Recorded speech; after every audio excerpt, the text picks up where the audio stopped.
Hello.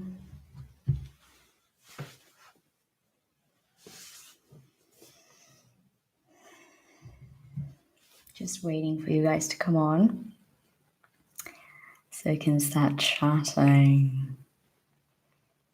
Hi, good evening.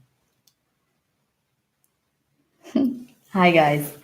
Today we're going to be talking about why you should not be learning English from books, or not just from books. Let's make it a little bit broader.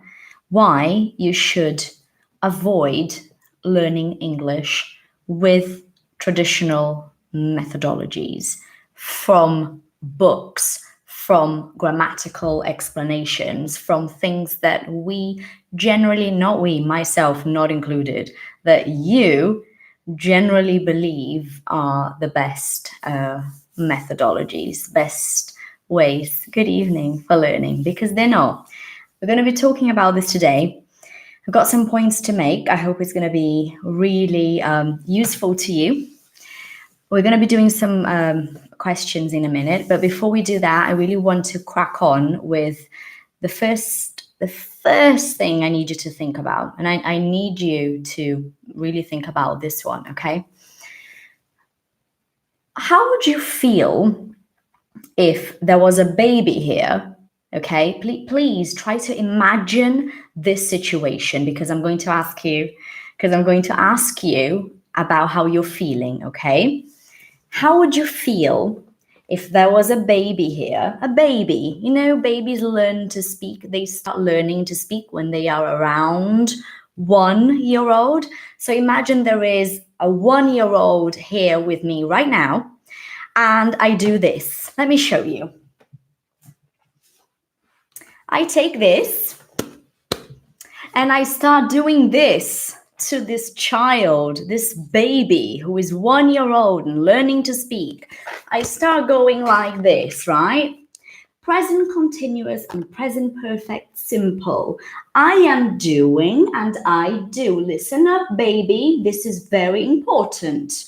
We use continuous forms for actions and happenings that have started but not finished. Are you following this, baby? How would you feel if I did that? Would you think I am totally, on the right track, or I'm insane? Please say I am right or wrong. If I want to teach grammar with a beautiful book to a baby, yes, I would be classified as crazy. That's true. So what I want to say is wrong, totally wrong. Like, I don't think there is one person in the world who would say, yes, that would be correct. It's not, right? We agree here. Why? Because baby is learning to speak, and baby will learn the language through what? How does a baby learn to speak? Really? Baby listens to those around them. Baby listens to those around them and repeats stuff. That's what a baby does. That's it. A baby doesn't do anything else. A baby does not make up amazing sentences. A baby does not create fantastic structures. A baby is not concerned about, a baby is not worried. Concerned is the same as worried, like, oh, I'm so worried. Baby is not worried about getting it right, getting it wrong. Baby is simply repeating. Do you agree with me? Just say yes or no to this, please. Okay, listen up. Do you agree with me when I say that all of us here right now, 23 people, all of us, myself included, all of us, we have learned to speak our first language. I believe most of us here speak Portuguese as a first language. We have learned to speak Portuguese because we were listening to our parents and family speaking to us. Can you please say yes or no to this? Is this true? Yeah, you're right, it's true. So what does that tell you? It tells you, quite simply, that what I'm saying to you now happened to you personally. You are living proof that I'm not crazy. You are living proof that you learned a language without ever looking at a book or a grammatical explanation. Now, there is something here that I want you to think about. I don't know you guys. I know some of you. I don't know all of you. I don't know how good your Portuguese is.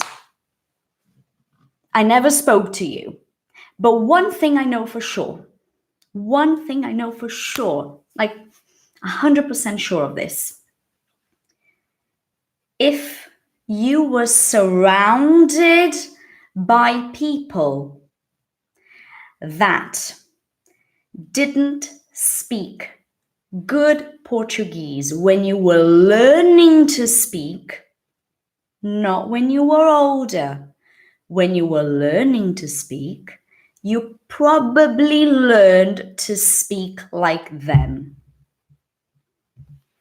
If you were surrounded by people that were saying para mim fazer, you probably learned to speak like this too. And that's not because of a book. That is because you were listening to people talking to you that way. So without ever considering whether that was right or wrong, you simply repeated, right? That's it. You guys agree? What has that got anything? How has that got anything to do with English? Well, you can and you should be learning English, be improving your English without traditional methodologies, without using grammar books, without doing grammar exercises, without watching videos of people teaching you grammatical terms. Who cares what a modal verb is? I don't. And you can see how I speak English. You can see how good my English is. I don't care what a modal verb is. I do not care. And I am a teacher. I know what it is, but I don't need you to know as a student. I know because knowing grammar, hence me having a grammar book at home, knowing grammar enables me as a teacher to pass it on to you the best way possible.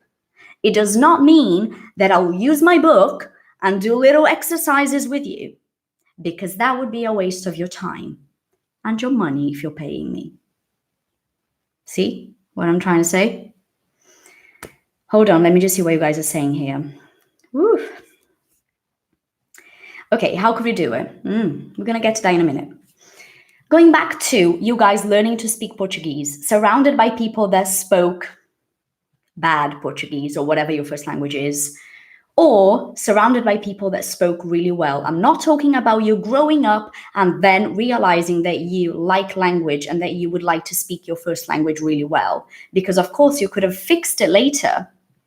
You know, you could have grown up with people that said something like seja menos difícil, whatever. Maybe you grew up with somebody talking like that, but when you were old enough to realize you don't want to talk like that, you could have changed that, and that's fine.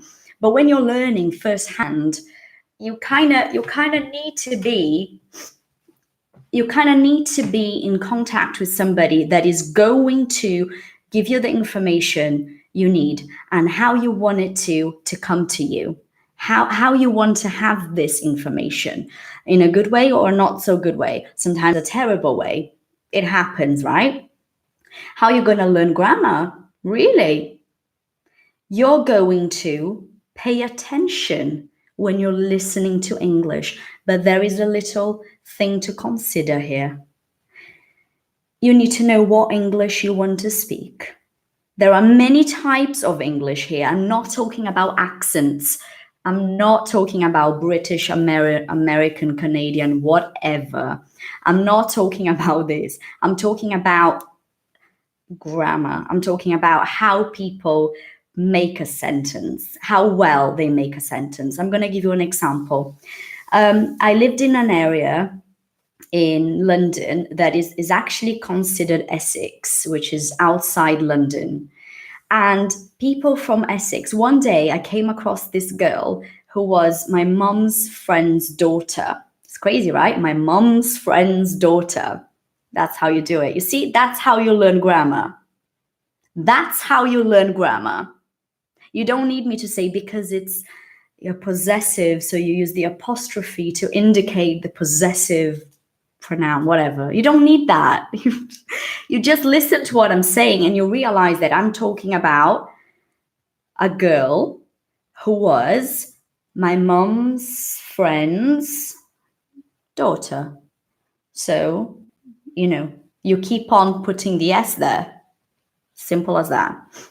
I was talking to her one day and she was from Essex. She had been born there and raised there. And she was saying, yeah, we was there last night. We was there.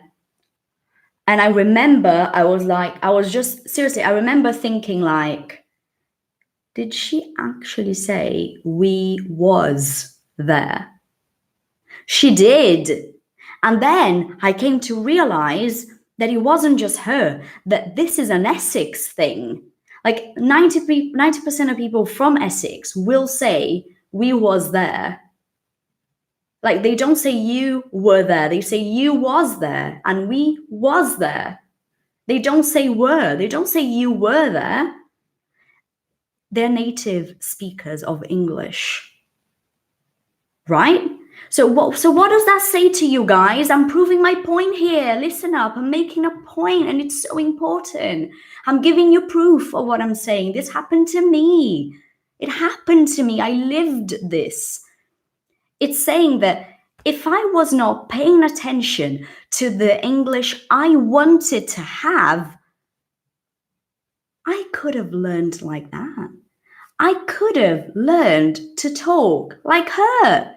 I could have thought, oh, she's a native, so she knows best. Because, that is her first language, so she knows best. Whereas I didn't. Instead, I thought to myself, what the hell? That is awful English. See? So you're going to learn English when you are listening to people that you admire, people that have the English you want to have. Step number 1, listen to people that have the English you want to have. Step number 2, there is a huge difference between listening and really listening. Really listening means that you get tired, like you feel physically tired after you watch an episode of your favorite series, because you are not sitting there on your phone having popcorn. You can be having popcorn actually, but you are really listening. You are listening to what they say, and you use English subtitles in your favor, and you listen to what they say and you look at what they said and you're like, okay, that makes sense. And then you make notes. You don't make notes of the grammatical explanations because, again, who cares? You make notes of the sentence, and the next day you force yourself to use it no matter how. I don't care how you're going to use it. You're going to use it. You say it to yourself. You say it in your head. I don't know. You're going to use it. See? I wasn't reading any of this, sorry. I want to say something else that is so important. I'm not going to get to say everything I wanted to say because I have a huge list because I love this topic. As you can see, I'm like passionate. I'm like sweating here. It's crazy. Anyway, I have a student who, and no, before I tell you about my student, I want to say something else that is so good, right? And then I'm going to tell you about my student, so stay here. I was looking at my grammar book And then I came to realize that there was this, I'm going to show you something. Let me see if I can find the exact page, because I wasn't really going to show you this, but now I feel like I should, I feel like this might help you. I wanted to prove the point to you here. I found it. This is a chapter. This is a chapter about will and shall, okay? And then there is like this whole page. It's insane. To me, this is out of this world. It's a whole bloody page, isn't it? It smells really good though. Just saying. The whole page about will and shall. And it says here, listen to this though. And this is an amazing book. This is not one of the shit ones. Some books are terrible. This is one of the good ones. Look. We often use will in these situations, offering to do something. For example, that bag looks heavy. I'll help you with it. Agreeing to do something. Can I give Tim this book? Sure, I'll give it to him. Promising to do something. I won't tell anyone what happened. Asking somebody to do something. When I see this, all I can think about is, this is so hard. And I know exactly why, because I put a lot of thought into this. This is so hard because they give you too much. They just give you too much information. Trust me when I say less is more. Trust me when I say this about learning. You don't need a whole page about will and shall. And again, I love this book for me, not for you. You don't need a whole page. However, if you're really listening to English, if you're watching stuff and you're really listening and you're so engaged that you get tired, and then you dream in English afterwards, then you know that when you are making a promise, you're going to say, don't worry, I'll do it. You're going to know it by instinct, not because a book told you, because the chances, listen to this now, the chances of you remembering something because you learned it from a book are very, very slight compared to the chances of you learning something because you lived it. And I'm going to tell you something that happened to me now. Listen to this, it's a great story. I had been living in England for 2 months when this happened. And I know exactly it was 2 months because I said it in my story. Imagine that I was waiting at the bus stop. I was waiting at the bus stop in England, in Norwich, tiny minuscule city, waiting at the bus stop by myself, just on my own, nobody there. And then I was a teenager, 15 years old, very scared of people because I didn't speak English. Remember, I was learning. I got there, 0 English. After 2 months, 0.5 probably. Yeah. So I'm there, I'm waiting, and suddenly there comes like a little gang of teenage boys. You probably can imagine that was a terrible situation. It was not cool. I started to get really nervous about it. Started to feel like this is not going to end up well, isn't it? This is not going to be good. So I'm waiting at the bus stop and they approach this gang of teenage boys, about 5 of them. That's a lot of teenage boys. And they must have been about 2 years older than me as well. So that's like intimidating as hell, isn't it? So I'm standing there and the bus is never coming. I'm like, where is this bus? Like, seriously, just get here already. And the bus is not coming. And suddenly, because the bus is not coming, and listen to this, right? And I was already there waiting for the bus. When they came, they didn't know how long I had been there. They didn't know that, right? I was there. The bus was not coming, so one of the boys looked at me and said, and asked me a question. The question was, how long have you been here? And my answer was 2 months. Yeah. So when I think about it now, guys, it gives me the shivers. Like, it makes me shaky. It makes me nervous because this is a true story. And I actually said 2 months to him, and then they started laughing. Yeah, you're laughing now, aren't you? You think that's funny because it wasn't with you.